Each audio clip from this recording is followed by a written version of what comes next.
Belle ambiance. Le ministre de la Santé et des Affaires sociales a reçu à son cabinet de travail le représentant de l'ambassadeur des États-Unis. Puis, après cette rencontre, le membre du gouvernement a procédé à la remise des bons de caisse à un groupe de grévistes. Andy Tungui, Michel Boudi, en le point.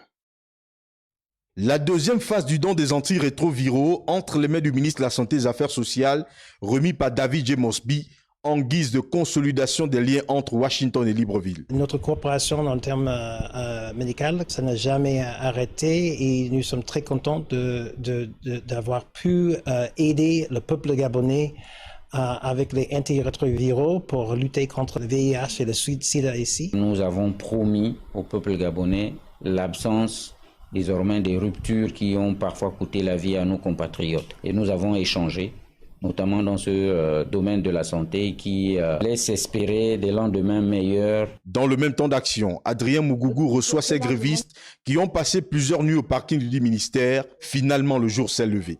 Dieu merci, avec ce que le chef de l'État nous a permis d'avoir comme ressources, nous avons décidé de prendre quelque chose pour satisfaire cette frange de la population parce que la paix sociale est une préoccupation majeure du chef de l'État. Dans une démarche pédagogique, le professeur Adrien Mougougou tient à lever tout équivoque. L'enveloppe de la dette était autour de 1,56 milliard.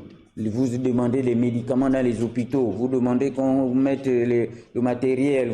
Et nous ne pouvons pas continuer. Ça, ce n'est que pour l'affaire de Covid. Mais les dettes, parfois inexpliquées, sont abyssales. Donc, nous ne pouvons pas rentrer là-dedans.